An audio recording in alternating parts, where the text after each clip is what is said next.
Welcome to the Conversations That Matter podcast. My name is John Harris. I hope everyone had a good Lord's Day yesterday. I certainly did.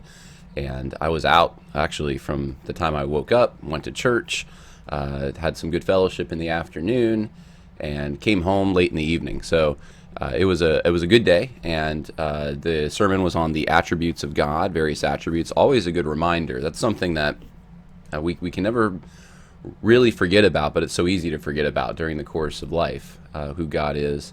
And so I just want to encourage all of you that's something that I've been thinking about a little bit, and something for you to think about too, even in the situations we're in now, because I think that was very much a prevalent thought among the people of God as they were hearing this yesterday. There's trials going on. There's all kinds of things that we don't like. There's bad things. There's evil people. And well, what does this mean about God? Is he still in control? Is he still good? Are all the attributes that we talk about, his fact that he's unchanging, he's immutable, did these go anywhere? What's his plan? And when we remind ourselves about who he actually is, a lot of those questions tend to dissipate.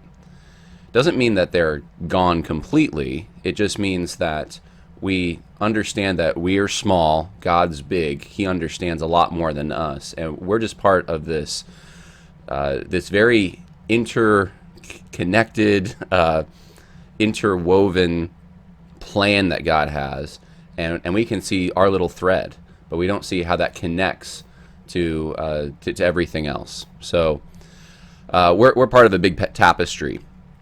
And so I just want to encourage you along those lines this morning, as I talk about some various news issues and answer some questions. That's one of the reasons I wanted to do this podcast, is because there's a lot of questions and frankly some objections to my last podcast, which I expected to some extent. I tried to be as crystal clear as I could and let you know also that I was asking questions too in the last podcast. I don't have everything figured out, but there's a big aversion to even the term race. If someone says race in conservative Christian circles, even the use of that term, we immediately have, I think, in our heads either a Darwinist file or a critical race theory file, and there's an aversion to it. So I want to talk about that a little bit, because when we interact with people in the world especially, they are used to using this term and they mean something by it.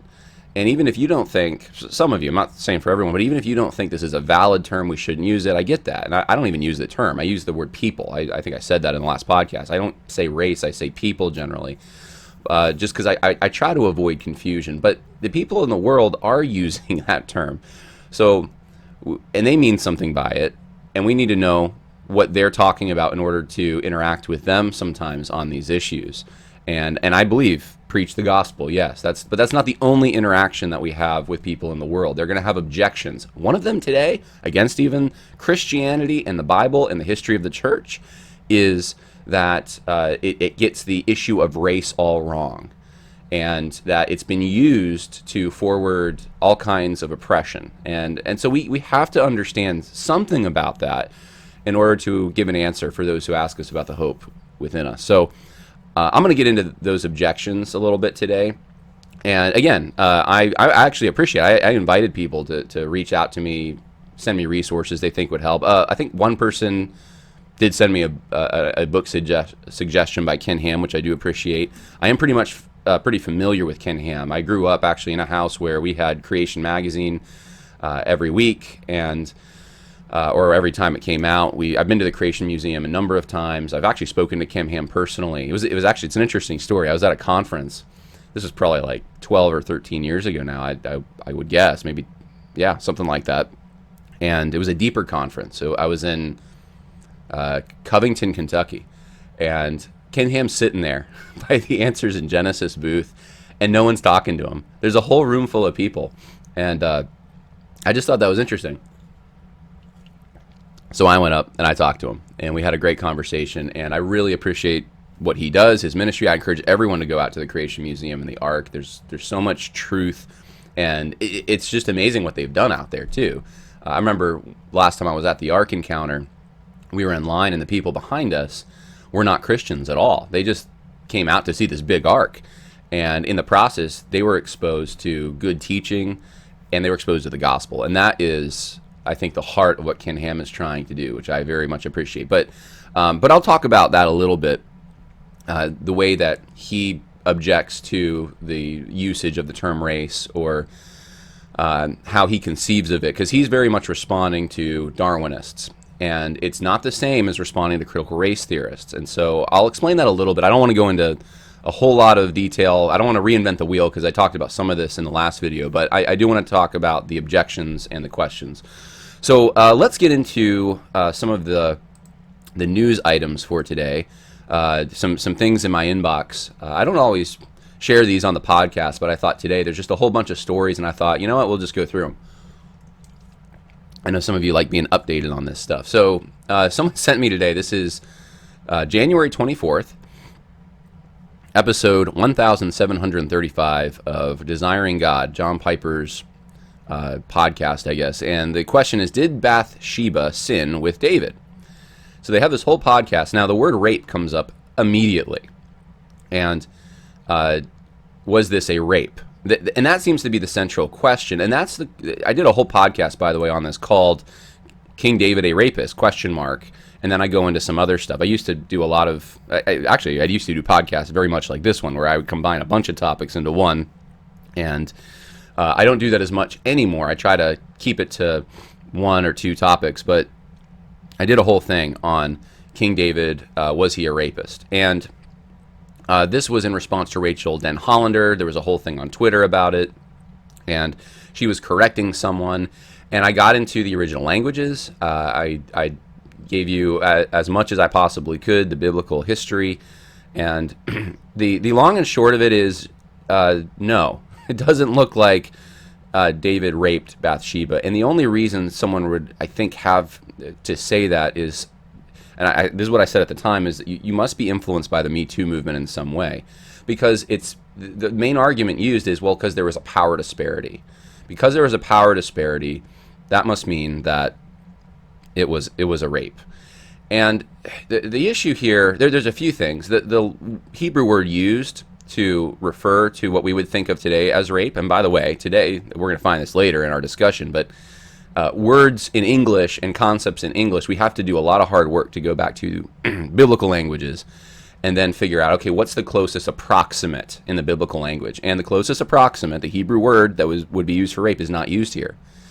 You also find an example later on in the same book of an actual rape that takes place, and it's very clear.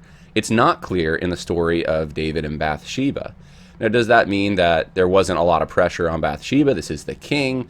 This, is something that you must do. No doubt about it. But we simply don't have the evidence, and it seems actually the opposite. It seems that you really can't make the case based on the words used that's what this was. There's no indication Bathsheba was making an outcry about any of this. Hebrew law is very clear on the difference between this kind of a situation happening in the city and in the country, and an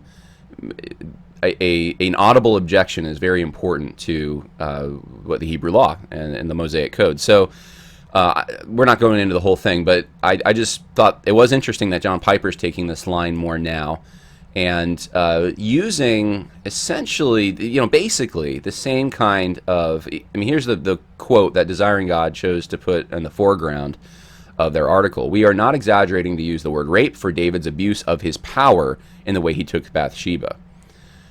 And so it still seems to be based on there is a power disparity there. And because there was a power disparity there, that's the main reason to look at this in that way. So I just thought that's interesting. John Piper kind of, what's causing him to think it's important to interpret the text this way? That's the real question. Why is it important that we see it as a rape situation? And I think we know the answer to that. Because of the cultural pressures that exist today, and the way the Church Too movement has in the past tried to really use this passage. Think about it this way. Does the Church to Me Too movement, do they ever use the story of Lot and his daughters as a rape situation passage? Look what his daughters did to him. No, there's no pressure there to use that. That of course that's not, because it's women, but I mean, look, they took advantage of their dad when he was inebriated.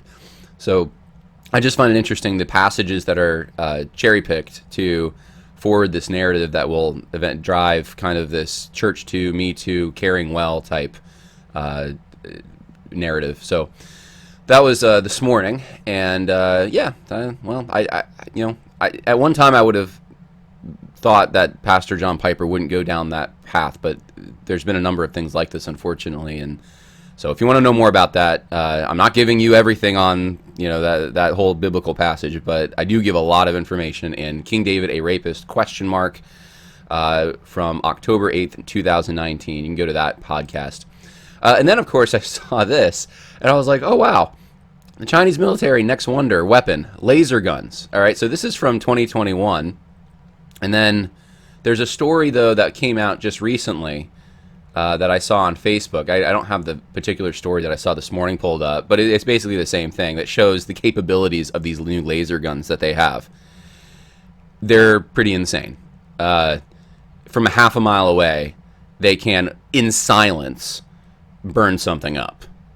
It's amazing what they're capable of doing, and this is the future of warfare. I mean, we're getting sci-fi here, right? But it's being compared to the AK-47. It's and again, silent and deadly and accurate. Scary stuff, and I think it was scary probably for the people who first saw that pipes were being used with gunpowder to project things. So there's always a development. There's always something scary. But the fact that it's the Chinese Communist Party is developing this weapon, and interesting.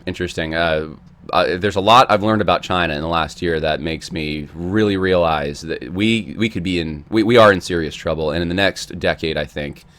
I can't see how we don't have a war. We're already in a state of cyber war with them, an economic war, and I think Trump was one of the few who recognized this, but it could get to a real war. Either that or we just keep fading from the scene. They invade Taiwan, we retreat, we don't do anything, and we keep just fading. I don't know. And then we have, you know what? Actually, in between this, I didn't have the tab pulled up, but I thought it was interesting. I'll talk about this for just a second, even though I don't have the tab. Pay attention to this. Evangelicals are starting to mimic the talking points of neoconservatives and progressives who are very concerned with Russia's threats against Ukraine. And there's a few reasons I feel like this is very interesting, but it's some of the same people who are very much on the social justice train in evangelicalism, whatever, what that means in evangelicalism, very much for kind of an open borders, evangelical immigration table stuff, that kind of thing. But, they want to secure borders in Ukraine. And I just find that very interesting. Ukraine's borders cannot be violated. They are a distinct people. And the Russians shouldn't come in. But on the border of the United States, they think that that shouldn't be the same. We shouldn't have the same kind of. Now I realize too, there's a war situation that's a little more pressing in some ways. Okay, not in every way, but in some ways in Ukraine. But we have a very interesting situation too, because we have thousands and thousands of unvetted people coming in our southern border, and who knows who these people are? They could be even spies from other countries and stuff. So I just find it just interesting to me to find out that borders mean something and popular sovereignty means something when it comes to other places, but not to the United States as much. So another story here, let's talk about this. The Aquila Report put this out. Conservatives split from Reformed churches in America over LGBTQ issues.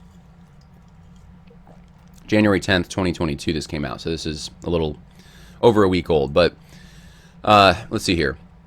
It's actually 2 weeks old. 43 congregations of the Reformed Church in America split from the national denomination, one of the oldest Protestant bodies in the United States, in part over theological differences regarding same-sex marriage and the ordination of LGBTQ clergy. The departure of the theologically conservative congregations to the new group, the Alliance of Reformed Churches, leaves some who remain in the Reformed Church in America concerned for the denomination's survival. Before the split, the nearly 400-year-old denomination had fewer than 200,000 members and 1,000 churches. At least 125 churches from various denominations are in conversations with the Alliance of Reformed Churches leaders about joining. Realistically, it's a large group of conservative churches that are also providing a lot of income to the denomination. All right, so they're having, what's happening in all the denominations is pretty much the same. It's over some kind of a social justice fault line, to take Vodi Bakum's very helpful analogy. There's in the Southern Baptist Convention, critical race theory seems to be the main fault line. I know a lot of conservatives really want to make it so badly, they want to make it about complementarianism. It's really about critical race theory, though, right now. In the PCA, it's revoice theology primarily. In the Reformed Church in America, the RCA, it's over LGBTQ issues. They're a little further down the path, it looks like. And so, yeah, just interesting. It goes on and explains more about the ins and outs of this. So, more fracturing. My prediction is you're going to have more and more fracturing. Denominations are going to get smaller and smaller and smaller, unfortunately. And even the conservative denominations are going to keep splitting from each other.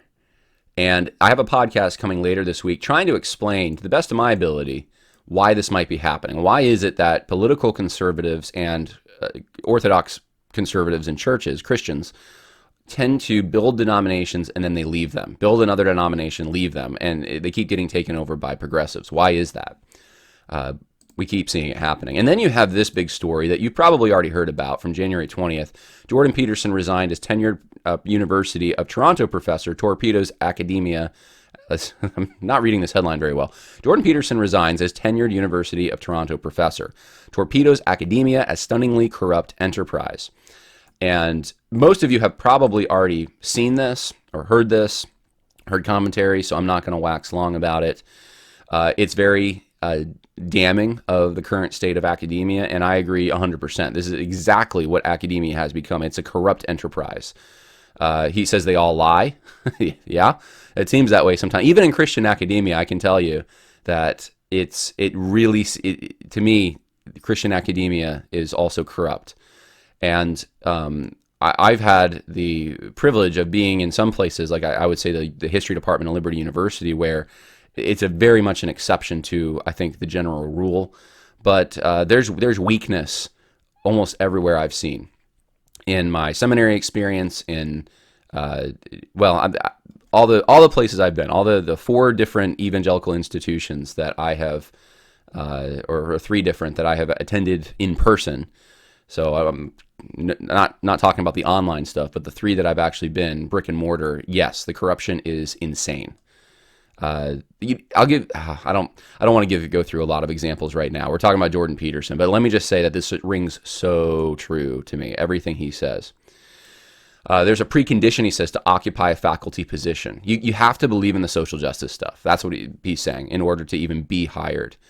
And there's only one narrative, and if you don't accept it, then you can't be in academia. And the application to this, the thing that I want everyone to think about is the future of academia looks even more grim than it is now.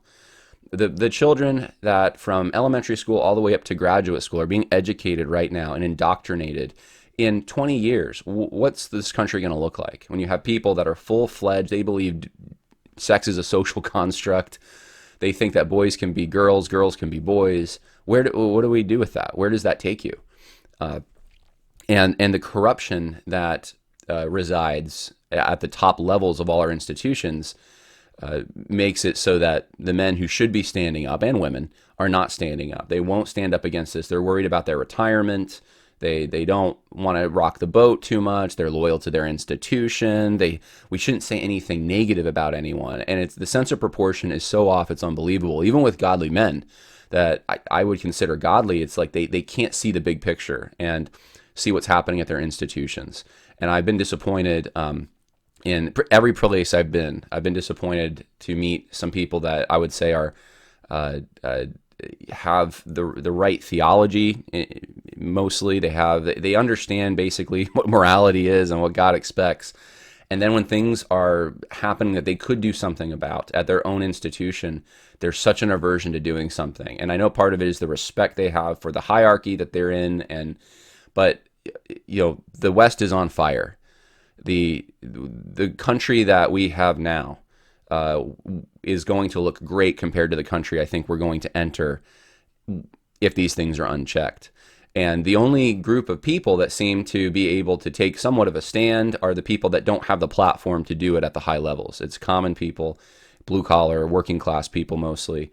And they're the people that will hang on to traditional Christian values and the country that we once knew. And so that's kind of what's going on. And I'm really grateful that Jordan Peterson decided to take a bold stand, to shine a light against this. And he, in some ways, he probably is more financially secure than a lot of professors. He has a big following. He has a platform to be able to get the word out there. But I'm glad he took it. There was a high school professor, by the way, high school teacher, I should say, a history teacher. I posted it on my Facebook page, who did something similar recently, exposed his school district for teaching critical race theory. And he said in the video, he goes, I know this is going to ruin my career. I know they'll come out and destroy me. They're calling me liar. Everything that's been said about me for whistleblowing on a Southern Baptist school is being said about him, that he's a liar, that he's a racist, all this kind of stuff. That's exactly what happens the first 2 seconds you come out and say anything. And he's like, I don't care. I'm doubling down. I'm going to give you all the evidence that this school district is corrupt. And guess what that does? It's what it's doing right now. It's riling up the parents. The parents, and maybe this will create a situation where parents will take back the education of their children from, frankly, the people that amount to pagan perverts.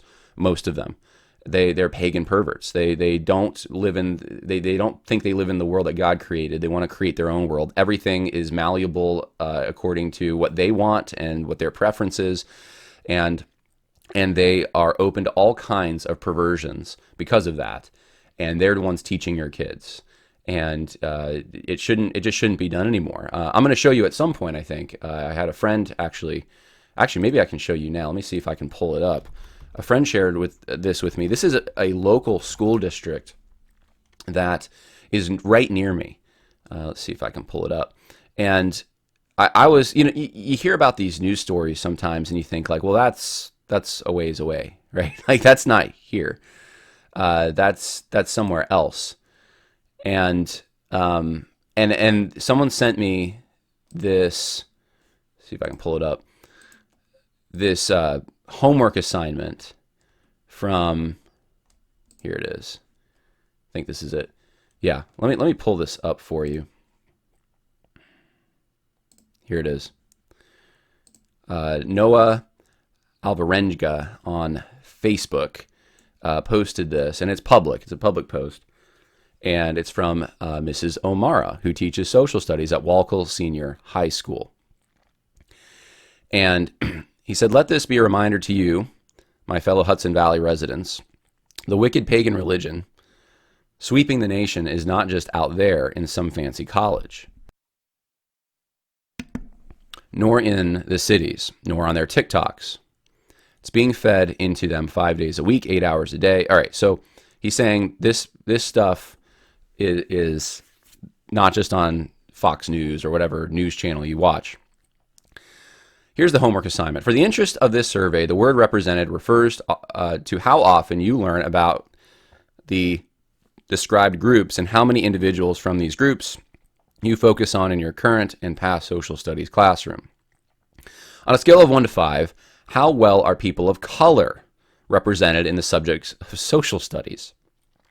On a scale of 1 to 5, how well are Native peoples represented? On a scale of 1 to 5, how well are women represented? On a scale of 1 to 5, what about LGBTQ plus people? On a scale of 1 to 5, how well are people of mixed ability level? How well are people of low socioeconomic status? Religions beyond Christianity? There you go. This is a multicultural education survey given to the students. And then you have to put down Your racial or ethnicity categories, which ones do you identify with? And which of the following gender categories do you identify with? They put human, which is great. But are you cis female? Are you cis male? Are you non-binary? What, are you trans female? Are you This is what elementary school kids are being taught. Elementary school kids. This is in my backyard. These are the kids that, even according to Noah, Christian parents are sending their kids to this school. What are they learning? You got to check what your kids are learning. So Jordan Peterson says, good for him. Academia is a corrupt enterprise, but it is from the highest levels to the lowest levels, unfortunately. And in that vein, we have Matt Walsh on the Dr. Phil show. Can I show you a clip from this? I'd like to, let's listen to this together, and then I'll provide some commentary. But here's just a clip from the Dr. Phil show recently with Matt Walsh. I would like to throw out to other members of the panel, actually, because just like the 4-year-old can't answer what is a girl, well, this is one of the problems with this left-wing gender ideology, is that no one who espouses it can even tell you what these words mean. It's like, what is a woman? Well, can you tell me what a woman is? No, I can't, because it's not for me to say. Womanhood looks different for everybody. Okay, at this point, the debate's over. The debate's over. You can't tell me what a woman is. You're calling yourself a woman, even though you're biologically a man. The debate's over. But in the eyes of our current society, it's not. What do you define a woman as? An adult human female. And what does a female mean? Well, that's how do you define a female? someone with female reproductive organs.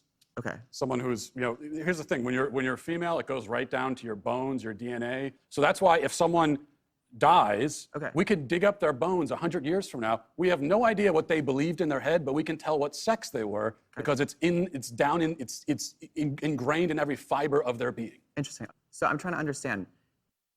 So you're either XX or you're XY. There's no spectrum beyond that. Your definition is that a woman is someone who is female. I should say you either have a Y chromosome or you don't, because some people are going to point out there's XXY, and so, but you either have a Y chromosome or you don't. Is that right? Correct. Is a biological female. So what happens if we have maybe someone who is female, identifies as a woman, right? Cisgender woman, right? As you just explained, maybe doesn't have the ability to reproduce. Maybe doesn't have those organs that you're talking about that are reproductive organs. I have answered the question. You stood up here and said trans women are women. Yes. Tell me what you mean. What is a woman? Womanhood is something that, just as Ethan explained, I cannot define because I am not myself. But you used the word, so what did you mean when you said trans women are women if you don't know what it means? Right. So here's the thing. So I do not define what a woman is because I do not identify as a woman. Womanhood is something that is an umbrella term. It includes people who... That describes what? People who identify as a woman. Identify as what? As a woman. What is that? Was to each their own. Each woman, each man, each person is going to have a different relation with their own gender identity and define it differently. And so trans women are women too. Okay. And you want to hold on. Trans women are women. You won't even tell me what the word means, though. So that's the problem. You want to reduce women. You want to reduce men down to maybe just their genetics, our genitals, our chromosomes, right? That's what you're saying. What you want to do is that's what you want to do is appropriate women. You want to appropriate womanhood and turn it into basically a costume that can be worn. And that's a question I would like to throw out. Okay. So this is fascinating to me because of the applause line, for one thing. Look who the audience is with. They're not with Matt Walsh. Matt Walsh won that, hands down. There's no doubt about it. Matt Walsh totally decimated the other side. They can't even define what a woman is, but the applause line is with them. Because a woman can be whatever you want it to be. The idea of sex is a social construct. And then, did you watch the projection going on? They project onto Matt Walsh that he's the one that's engaging in reductionistic thinking. He's reducing what a woman is to just some biological factor. And the reality is, Matt Walsh is saying, no, that's the determinative factor. It's not everything that encompasses being a woman. There's certain ways that women tend to think that are different from men, and habits they have, and maybe a more of a nurturing tendency that they have, and there's actually so many things we probably don't even think about that are part and parcel to the design that the template God used when he made women. And he made them different from men. And it comes out, a lot of the romantic comedies bring this out because it is funny. When men and women live together, they have different ways of living together and thinking. And so it's not that you're reducing it, it's that you're saying that this is the starting point, that there's a different chromosome going on. There's something different in the DNA, fundamentally, that divides humans in half. And of course, as you read the Bible, as you understand why those differences are there, you realize there's a different role in general. That's for men and a different role for women. Different abilities, different skill sets, all of that. So it's determinative, it's not reductionistic. And actually, the ones who are reducing are the in this case, transgender activists who are saying that the concept of sex is just a social construct. They're the ones reducing it down to nothing. It's meaningless. They can't even define it. There is no such thing as a woman. It just erases, which is, I think, how can you have feminists and trans activists work together? Like, one saying that we need rights for women, the other saying we don't know what a woman is. But the thing is, they're suppressing the truth in unrighteousness, as Romans 1 says, because they do know what a woman is, because they use the term, and they mean something by it, even if they can't define it, because if they were to define it, it would undercut everything, that their whole position. They know that there is something fundamentally they are trying to copy. There's something in the created order called a woman that God has made that they want to, as Matt Walsh said, appropriate. They want to take that, and they want to say that that can be them, even though they're not that. They want to say that anyone can be that. I saw a video the other day of a church. I kid you not, it was a church, probably some mainline denomination, had a little kid come up, like probably 8 years old, who was a boy biologically, and said that his pronouns were she and her, and they honored him. They all clapped for him at the church and said that how much they respect him and all this. I mean, it's child abuse. You're just confusing the kid. And that's because it's not a social construct. It's real. God created it. Okay, let's move on. I think I had a few other stories here. Let's see. Okay, I gotta be careful with this one. How about I change the headline around? Israel study. The fourth treatment shows limited results with a certain Greek letter that designates a certain malady affecting our culture today, our world. So read between the lines and you get what I'm saying. Oh, and if you read the article, basically, here's the point. Israel's a smaller country.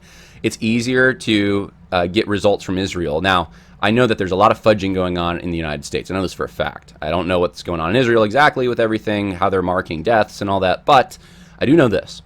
It's a smaller country, and they're probably the most, or one of the most, treated places with the first initial and then all the booster treatments. It's one of the places that has the most of that in the world. And it's a controlled situation because they've foisted it on everyone. And you have people that have gone through this process 4 times. They've had a needle in them, and they still get the malady that they're supposed to be have prevented. How in the world? I mean, the emperor has no clothes. How in the world are we supposed to think that this treatment, with all the side effects that we're still finding out about, is a good thing when it can't even, after 4 times, within the span of, a year? With it 4 times getting this, and it still won't really protect you. You still got to wear something over your face and all that. All right. So let's get, I think those are all the news stories I wanted to talk about. Let me talk to you briefly. Let me answer some objections. Shall we do that? By the way, I'm drinking coconut water this morning, and this is something I got into recently. For those who want really good natural fitness and natural electrolytes in their drink, coconut water is so good. So there's no one's paying me to say that. I just really like coconut water with pineapple, especially. Straight coconut water, I don't know. Anyway, let's get into the objections, though. This is from the last episode of Conversations That Matter, which I encourage you to watch. I think some people commenting on some of my posts, I don't know that they watched the whole thing. Not sure. I don't want to judge anyone, but some of the questions I felt like were answered in that. But you may want to go check that out. And the question that I posed was, should evangelicals use the definition of race, that's the same definition of race that CRT advocates use? which is that race is a social construct. And they go farther and say that it just designates power relationships, but it's a social construct. So I talk about a lot of things, and in that, it's very hard to talk about this because I think I said you're on a minefield when you even say the word race. But here's the thing. We are talking about critical race theory, okay? The word race is right in between critical and theory. They're using the term race. You have to, if you're going to interact with those people that believe that, you got to at least understand what they're saying, what they mean by race. You have to understand what they mean by it. And so I think, this is my opinion, I think it's helpful to go back into Scripture like we did with the other things like rape. You know, where do we see a parallel for the concept we have of rape? And, you know, that's obviously existed for a long time. So where do you find it in the Bible? What word is the closest approximate? We go back into Scripture and we look for things in Scripture, okay? So what's the closest approximate? What do we see in Scripture? We see nations. We see the word ethnos is the one used a lot in the New Testament to talk about the Gentiles or the nations. And we see tribe, tongue, and nation in Revelation. We see the nation of Israel, the special things and the separations that God wanted to make between them and the alien and the sojourner and other nations. We see them going into captivity and still maintaining some kind of a national identity when they didn't have a land or borders. They had a promise that they would have a land, but they weren't in the land, and they didn't have their own government. And they were still a people. So you have all of this. You have a preference that's given. Many of the prophets show a preference for their people, for Israel. You see, Paul has this preference for his people. Is he bigoted? No. He just loves his people, and there's nothing wrong with that. And so, and he even says, my kinsman according to the flesh. There's a genetic component in this. And I'm not prepared to say Paul's a bigot. I know a lot of people now. I mean, Paul says all kinds of things, the Apostle Paul, that I think they're the things that are going to be used when they come for the Bibles. That's what they're going to come for. It's going to be the Apostle Paul. And it's funny, in studying Nazi Germany, which, by the way, I got to say, I've taken a class on the Holocaust on the graduate level. I've taken a class on World War II on the graduate level. I've read Mein Kampf. I'm in the middle of reading a biography of Hitler right now by John Toland. I'm not saying I know everything about the Nazis and what they thought of race and all of that. I know a little bit, though. And I'm very much against it. And it's very, I do think it's very evil. I think what Hitler did, obviously, I mean, it should go without saying, but it's very evil. I'm noticing, though, an uptick, and I don't know why. I don't know where it's coming from. I don't know how. It could be, I know I predicted a while ago that the CRT stuff is going to create a counter reaction. If you start pushing that white people are bad, white people are bad, white people are bad, there's going to be some people that are going to say, hold on. I'm going to push back on this, and I'm going to come from the opposite end. White people are good, and not only that, but they're superior or something like that. I'm getting a vibe out there, very, very small group. I don't know how small. It's very small. It's almost so insignificant in my mind that is it worth talking about? But I'm reminded of something John Weaver had written in, I think it was Ideas Have Consequences, where he said if things secularize and religion it dies in the United States, that we're going to go to a European fascism versus communism. And I do think that we're heading down that road. And I don't know what it's going to look like. I have some thoughts, but they're not fully formed yet in my mind. So I did see a comment on YouTube about basically there was no Holocaust or something like that. And I don't know what to say to someone like that, by the way. Yes, there was. We have the primary sources. We have a lot of primary sources on it. I've read a lot of them. It's unquestioned that this did happen, and it's also something you can't, honestly at least, question the fact that a large part of the motivation for that was this idea that they're genetically, remember Darwinism, I talked about this in the last podcast, Darwinism makes race, takes that word, a very legitimate word that referred to lineage, and it takes that word and it makes the fundamental characteristic, the determinative, this is really the word you should remember, the determinative characteristic of race is all genetics. It determines everything else. So your genetics are going to determine even the ways in which your culture manifests itself, your religion, all what kind of jobs you have, all of that it's all determinative based on genetics. which that's called ideology. That's called reducing everything to one thing. Critical race theorists, of course, reduce everything to this abstract concept of power relationships. They're both reductionistic. Both of them do not conform to the world that God made.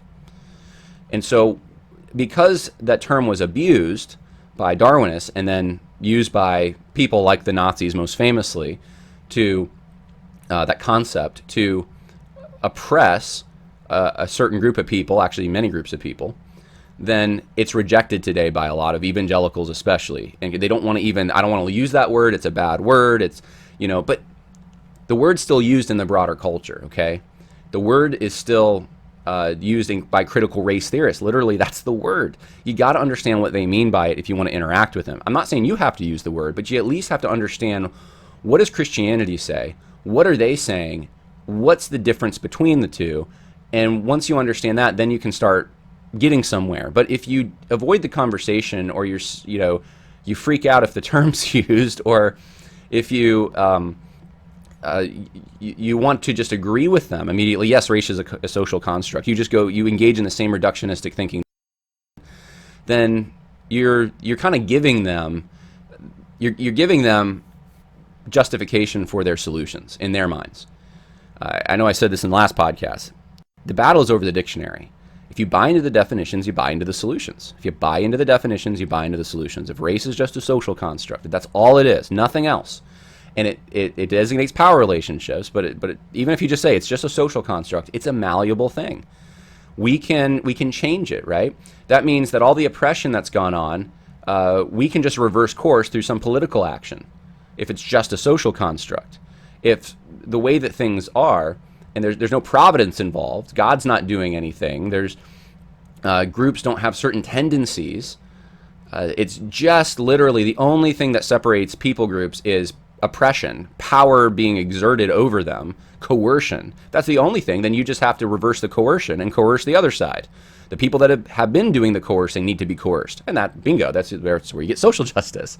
We need to redistribute. Take the money, take the platforming, take the power, take the privilege away from this group and give it to this group. If you buy into the definitions, you buy into the solutions generally. So that's why I think this is an important discussion to have. That's one of the reasons. So let me just go through this. I wrote a few notes down from the objections. One of the objections to me is that we shouldn't use the term race at all. And I think I said this, but look, I don't use the term. I use the term people. In the last podcast, I did use the term race because we have to, when we interact with critical race theorists, we have to understand what they mean by it. And if you do that, you're inevitably going to use the term. But no, in general, I try to avoid it because I want to avoid confusion. I use people. There's people groups, different peoples. Is that so controversial? We all believe that. No one denies that there's different kinds of people out there.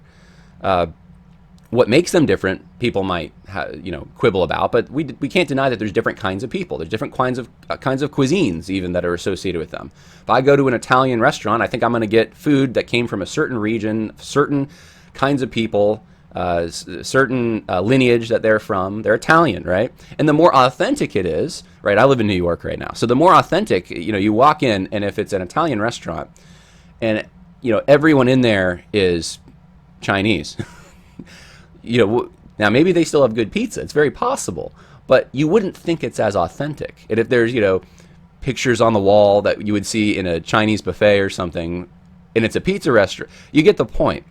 We all understand that there's this authenticity. There is something that's true about certain people groups that's different than other people groups. Now, so I don't use the term race. I use the term people most often. But when we're engaging in apologetics with critical race theorists, we have to understand what they mean by that. So we have to use the term, at least and I think it's helpful to open up your Bible, to open up history, to find out what does this term actually mean, so we can find out how they're misusing it and how they're flattening it and all of that. It's a legitimate term. It just means lineage. I went over the etymology. I went over the history of it in the last episode. I talked about the closest approximates that I find in the Bible. I do find, a sense of that in Acts 17, in Revelation, throughout the whole pages of the Old Testament. You do find that there's different people groups. God separates the peoples.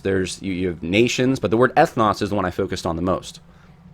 And that's different than the way ethnic is used today. Ethnicity Today, most often, people think of, when they think of that word, they're thinking of genetics, they're thinking of skin color, those kinds of things. And there seems to be, in the biblical sense, and in also the way that race has even been used, but in the biblical sense of ethnos, you see more, there's culture with it too. It's not just a genetic thing. There's the peoples are in particular locations, they developed ways of traditions and all that kind of thing. They have culture, and there's a lineage there as well. So that's what you have with ethnos most of the time. It's the nations.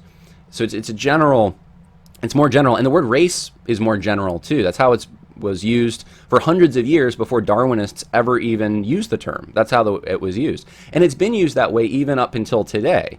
But yes, Darwinists corrupted the term by reducing it, by making one thing the determinative factor. Critical race theorists have done the same thing, and this is what the left does all the time. You gotta understand this. They hijack the language. What did we just see with Matt Walsh and with sex is just a social construct?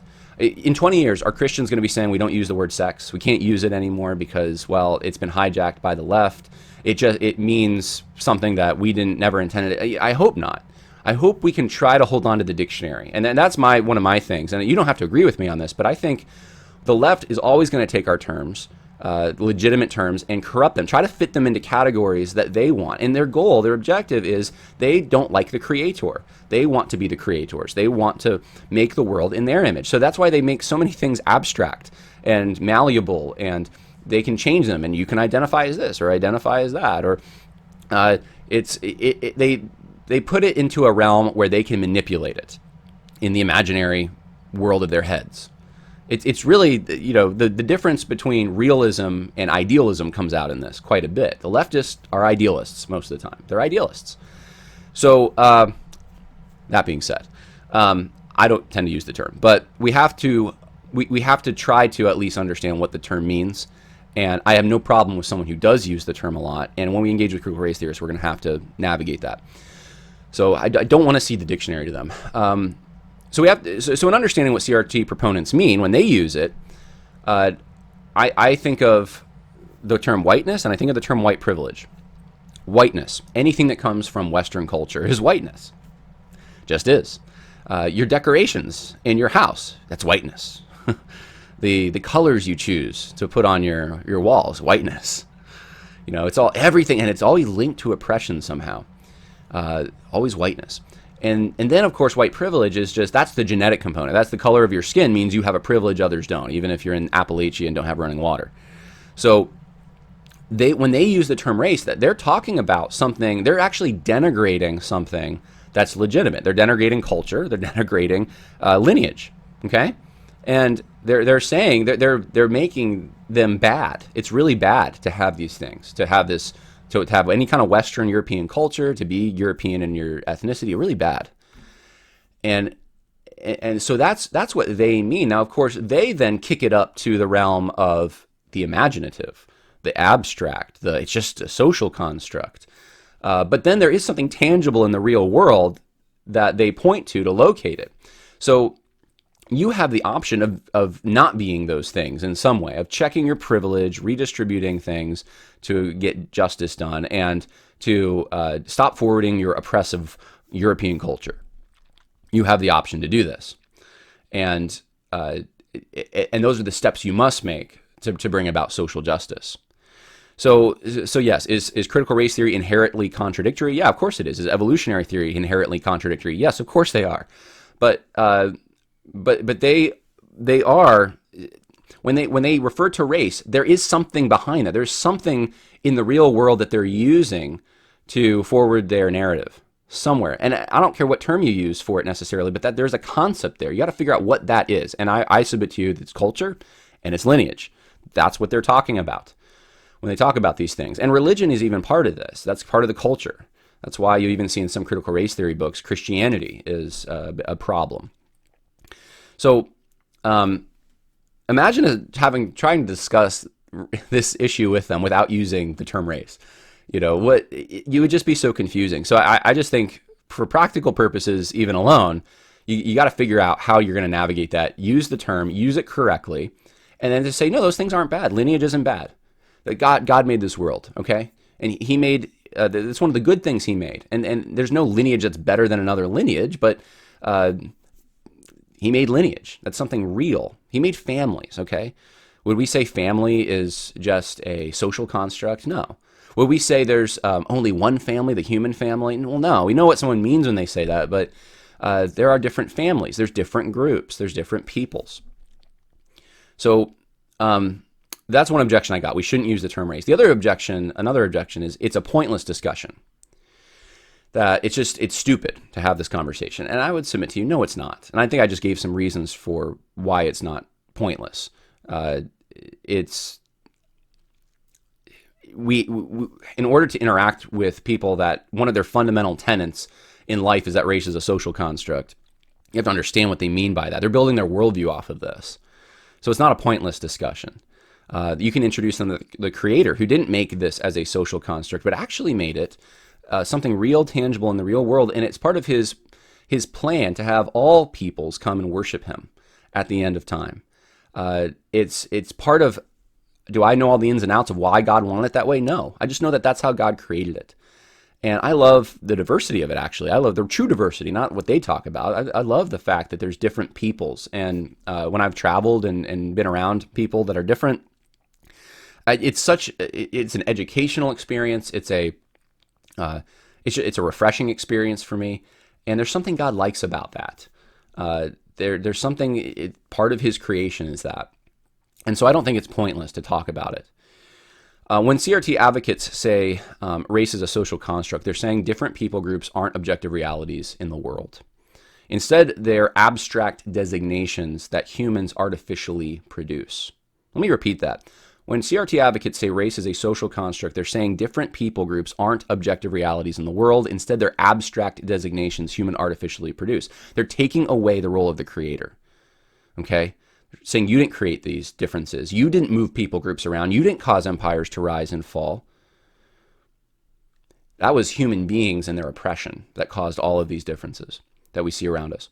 To them, to critical race theorists, Western civilization is whiteness. To them, race, the lineage of European lineage is white privilege. And race traditionally has been a broad concept that includes things like genetics and culture, and it does seem closer to ethnos. I'm not saying there's a parallel there in every way. I'm just saying it seems closer than even the word ethnicity is today. So when you see people like Ken Ham argue against Darwinism, they're arguing against a different issue. They're arguing against people who reduce everything to genetics, and they're saying we all have the genetics of Adam and Eve. No one's better than anyone else. No one's of a different human worth, and that's 100% true, 100%. But that's what they're arguing against. They're not arguing against critical race theorists. And so if you use the same arguments employed against Darwinists, against critical race theorists, then you're going to have a problem because they're not saying the same thing. When Christians deny that there are various races, especially in the minds of a critical race theorist hearing this, or really anyone who uses the term race in any traditional sense of the word, what it sounds like to them is that they're buying into a Darwinist understanding of race that makes genetics determinative, all right? Because if you're responding Darwinist and you're saying, okay, the way you're using the word race, genetics are determinative, they're not. There's one race, it's a human race, and worth is conferred through the Imago Dei. If that's the argument you're making, and it's a true argument, then it sounds like you're buying into the Darwinist understanding of race. So if you buy into the Darwinist understanding of race and then apply that understanding to critical race theory, and you think critical race theorists are saying that, you're wrong. That's not what critical race theorists are saying. They don't think genetics is determinative. They think it's power, it's social power. So I don't like ceding the dictionary to them. Many ministries do actually say race is a social construct, and I do have examples. I don't want to get people, it's not the point. I don't want to talk about these ministries because they're doing some really good work in many ways, but I think it's not a pointless discussion. It's not a pointless discussion.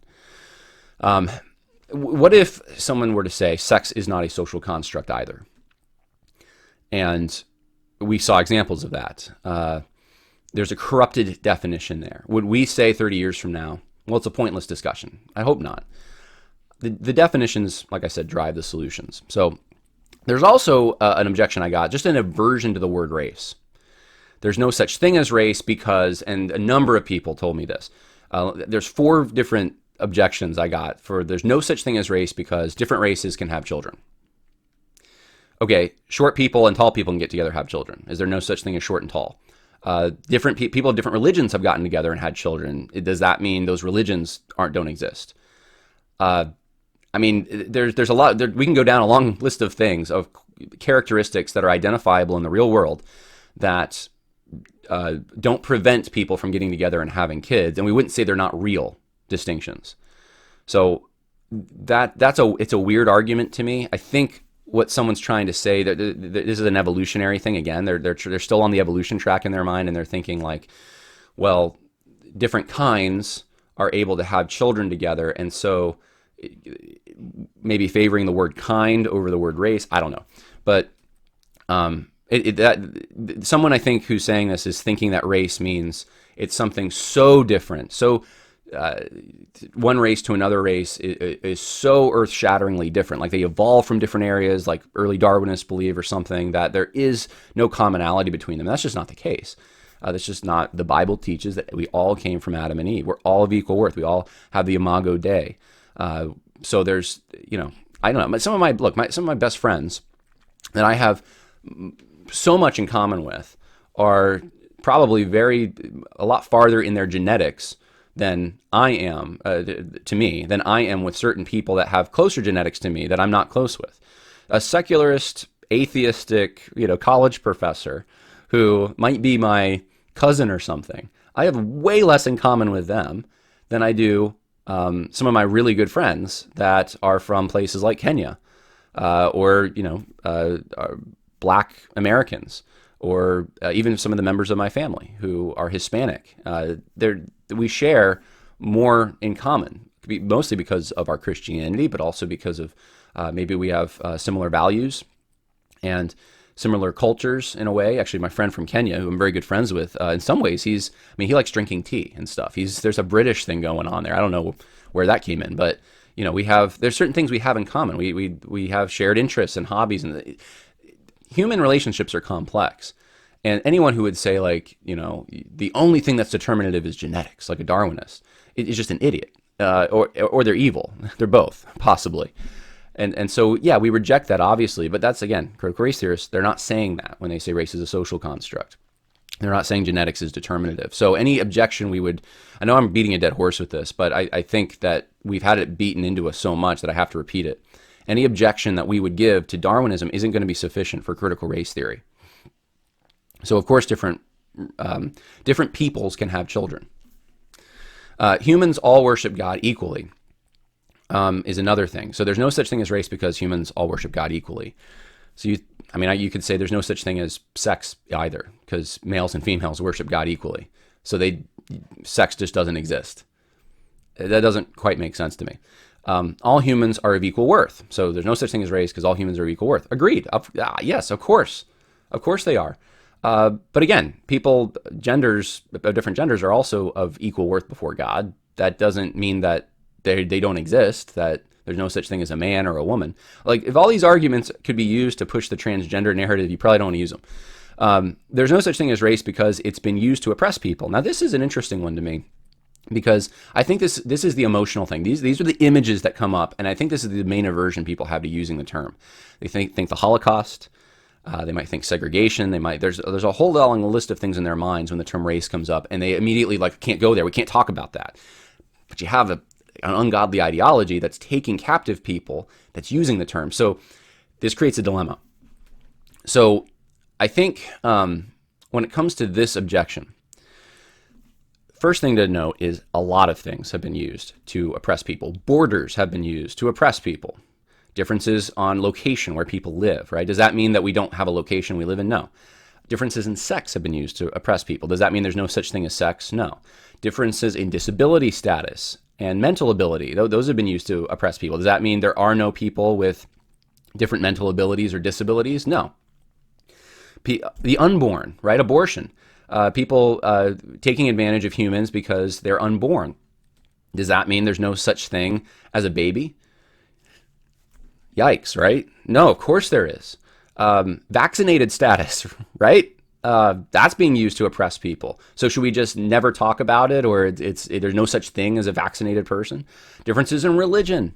Should we say there's no such thing as religion? because it's been used to oppress people. No, all these things exist in the real world. So it's a bad argument, but it's an understandably emotional one in my mind. And so because these things, I think, are very, in the memories of our grandparents especially, thinking about Nazi Germany, because the term race and because differences, an evolutionary Darwinist understanding of that was used as a pretext to murder millions of people. I think that that's part of the aversion people have. And people also are starting to have a big aversion to just even national boundaries. And apparently not when it comes to Ukraine, but in the United States and in Western countries, a lot of, more Western countries, I guess, like England, there seems to be that aversion that these are things that are used to oppress. Wars are started over borders, so we shouldn't have borders. That's the line of logic you're going to go down. No, we recognize what's real in the real world. There are different kinds of people groups. There's borders, there's locations people live in, there's all the things I just mentioned. Those things exist, and we shouldn't use them for the sake of oppression. We shouldn't use those realities to then say, well, my location's better than your location, or my group's better than your group. Or I've said this before, you can love your own family, your own group, your own location, your own whatever. You can love that without hating others. It is possible. Paul, I think, was able to do it. He was able to love his own kinsmen according to the flesh without hating everyone else. He was an apostle to the Gentiles, for crying out loud. He loved them, didn't hate them, but he had a special love for his kinsmen. All right, there's only one human race, and to say there's multiple human races makes you a racist. This is one of the objections that I don't know, it's a conversation ender, because okay, yes, it's true that there is one human race. Absolutely. In fact, even in the 19th century, that term, the idea that there was a human race was used quite a bit. It was used throughout the whole history of the term race, that there is one human race.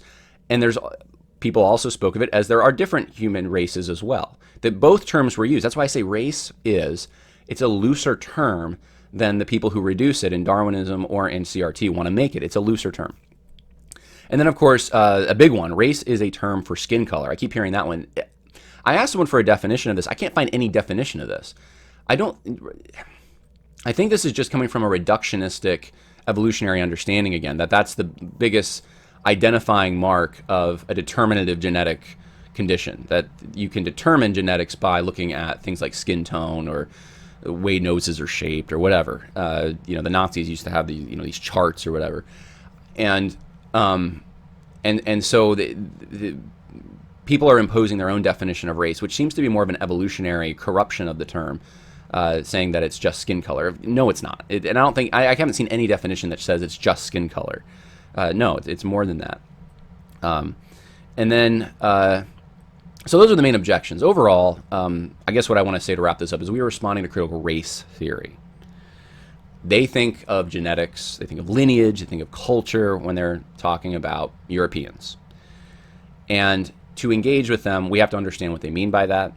We're going to have to use the term a little bit just to get their understanding and to be able to talk to them. And then we have to do the hard work of going into Scripture and seeing what parallels their understanding. Where are they wrong? Where are, what's the reality in the real world? Not what are the concepts in our head and the different terms we use. There's semantics come out here. The goal of all of us should be reason, Scripture. Not in that order necessarily, but Scripture, reason. That should be the goal.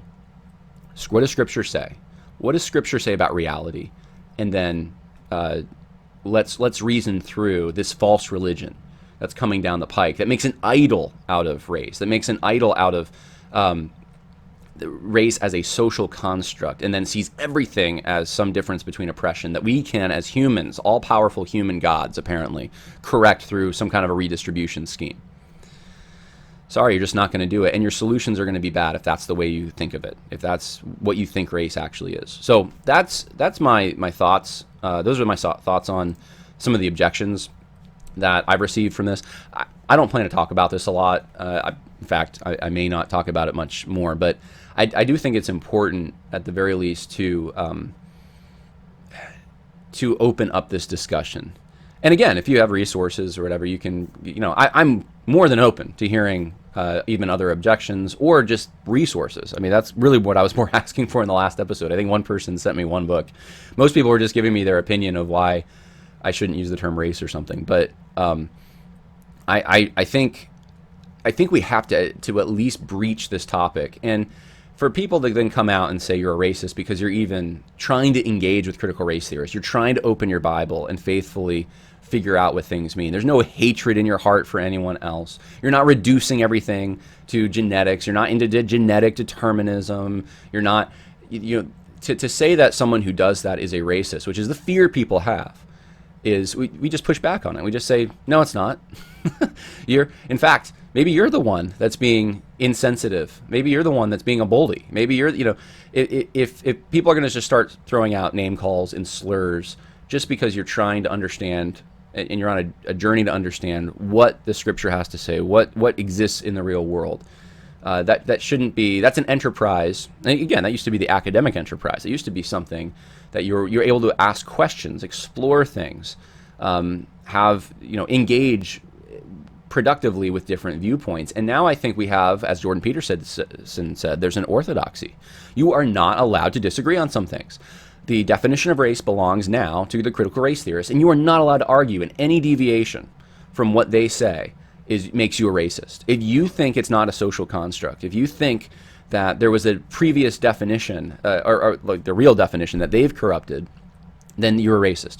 If you open your Bible and you think that, and you see differences in the way that God interacts with people groups and his providence and redemption and everything that's going on, and that's a real world thing, and it's not something that exists in the abstract mind and is just a result of power disparities and stuff, you're not a racist. And this is one of the big stumbling blocks we have got to get over in conservative evangelicalism, is the fear of being called these words. We got to be unafraid to open our Bibles, okay, and talk about this stuff. And in my mind, look, I was raised, I'll just tell you briefly in closing, this is how I was raised about all this stuff. I was raised, and I'll incorporate one question I had about colorblindness into this. I was raised to judge people or assess people based on who they are as people, their character, right? Not the color of their skin. To take a famous line from the MLK. I mean, my dad even had a bumper sticker that I think after Obama was elected, he said, "I voted on content of character." That was the way I was raised. I had friends from every kind of different, lineage. I didn't think about it. I mean, I grew up in an area too. The quote unquote white people, according to critical race theorists, that would have been there were mostly Italians and some Irish people and stuff, which I am really neither. I have a little Irish in me, but we moved from a different area. I mean, I know a slightly, not to the extent others know, but I know slightly what it's like to kind of be in an area where, your people are different than your family in some ways. I mean, I remember my parents, really trying hard to make sure I didn't get that New York accent. They didn't want me to have that. Was that bigoted of them? I don't think so. I think they just wanted to retain. They thought there was a correct pronunciation, and they were from California, and so there's nothing wrong with that. And we had things that made us who we are. I knew that there was something unique about me, being a member of the family I was part of, and that family had moved to the area. We weren't from that area. We liked a lot of Mexican food. They didn't have it when we first moved there. And throughout the 90s. I mean, now they do more, but in this area, no, there still aren't great Mexican restaurants, just so everyone knows. You have good Italian food here, but you do not have good Mexican food. And, Southern Californians like their Mexican food. So anyway, I don't want to wax long about this, but my parents just, they taught me not to, some parents will say they're proud of their kids don't see color. And I know what they mean by that, that they're not looking at people and condemning them or treating them differently because of their skin color. And that's exactly how I was raised, and that's exactly how I am today. I literally don't. At the same time, I do believe that some of the things I even just described about my family, there are differences between people groups, and some of those are very precious differences. And they do have to do with traditions. And when I was going, I know I told the story last time a little bit, but a black church in Virginia I went to, historically black, they have a different way of even doing songs and preaching and all that. And there's something precious about it. And I would never want to come in there and say, well, you need to conform to me. You need to make sure that you're doing it the way that I like it done or something, and I truth is I like it done the way they do it. But let's say I didn't, and I wanted everyone to conform, and you need to sing these hymns, come on. No, that's what gives life flavor. And so I can appreciate those things. And but when it comes to assessing character, a person's worth, of course we're colorblind. So when critical race theorists say that you can't be colorblind, you have to see color, the only reason they say that is because they want you to recognize someone's privilege, and they want you to, it's the standpoint theory thing. They want you to recognize who you should listen to. So if someone, let's say, has darker skin complexion, then on the intersectionality chart, you need to listen to them because they're going to have insights you don't have, right? That's why you can't be colorblind. The other thing is you got to know who to redistribute resources to. So if you're trying to diversify your elder board or something at church, you need to redistribute positions. You need to have people of color come in and have those positions just on the basis of they're people of color. Well, that's judging someone based on their skin color. Okay, that's the opposite of the way I was raised, and so it's not natural to me. Interracial relationships, right? People marrying people that aren't part of their racial group necessarily. Sometimes there's challenges with that. There's cultural challenges and things, but a lot of my best friends are part of marriages like that, and they work hard for their children, that their children know exactly who they are.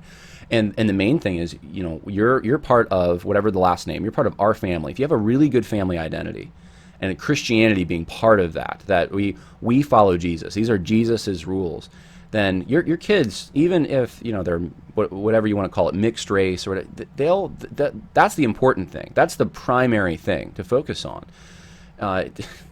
You can have as the Darwinists and the Nazis would have been like this more, this trying to get a pure blood and stuff. Yeah, sure, good, go for it. Right, get your pure blood, and then watch your kids reject everything that you believe when they grow up and go down a horrible path. It's the thing that's always been important to me. This is how I was raised. This is what I think today.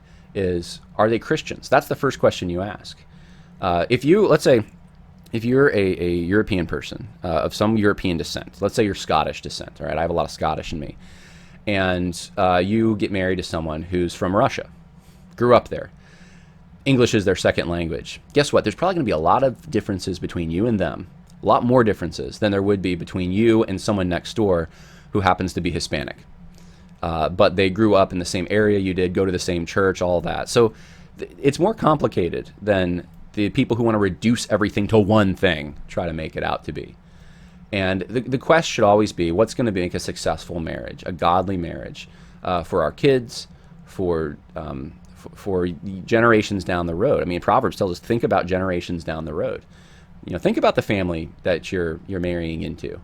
Think about, and you can't say this now because this term is bad, but there used to be a sense in which people would talk about breeding, and they didn't mean genetics, or at least they didn't solely mean genetics. They meant a person was of good breeding or something, good stock, good something like, they had good manners, they had good, their families had really raised them well, and so you do want to look at those things, and you do want to make sure your family, you're raising them well.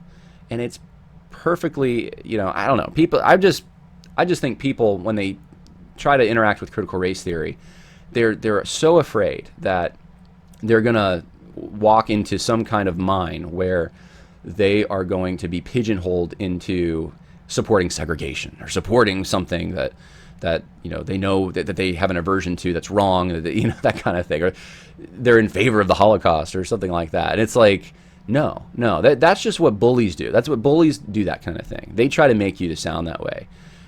You can recognize the world God created. You can appreciate and love the world God created.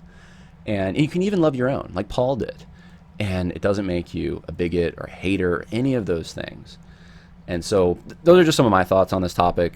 I could probably go long, but I'm rambling at this point, and it already is a long podcast. I hope that answers some of the questions people had about this topic, because I know, it's a complicated thing. I know it's hard. There's so many definitions and terms and all that, but to simplify it and to bring it all together, we want to conform our thinking to the biblical categories. We don't want to bring in categories from anti-biblical worldviews that seek to undermine what the Bible says. And that should be the goal of all of us. He made from one man and one woman, all of us, all equal of human worth. He separated the peoples, different traditions, habits, all of those things, lineage. And one day he's going to bring them all together, and they're going to worship him with their distinctions. And that's important to him. I don't know all the reasons why, but it is. And so we just, we praise God, the God that created this. We praise the God that we worship the God that made this. And we operate by his ordained plan, by his providence. That's the world we live in. And I think that's one of the things that was maybe an issue with the segregation stuff is, God has a plan. He's going to bring people groups together. He's going to create new people groups sometimes. That takes generations to do, generally. Abraham, right? Father of many nations. But Abraham wasn't many nations. He's just the father of many nations because it took time to develop to get these many nations. So, God, that's his providence. That's what he does. And he made a world that's not very boring. It's very interesting. And that's the world that I live in, and I want to live in. And I don't want to live it in such a terrible way of just thinking about power relationships the whole time, or genetics and reducing everything to these kind of things. No, there's a big, wide world out there. That's the world God created. That's the world my God created. So that's my closing thought here. And when we engage these false worldviews, we need to do it on their term. We need to understand at least their terms, but we do it understanding what the Bible teaches about what they're trying to say. Okay? All right. Well, God bless. More coming later this week. I think tomorrow there's a big thing I have on Thibidi Anabwile, this panel he was on, where with basically an LGBTQ and a trans activist. And, let's just say his reaction to those things, pretty disappointing. So stay tuned for that and more episodes. I would love to see you if you're coming out to Kentucky or coming out to Tennessee. Would love to see you there. God bless. Bye now.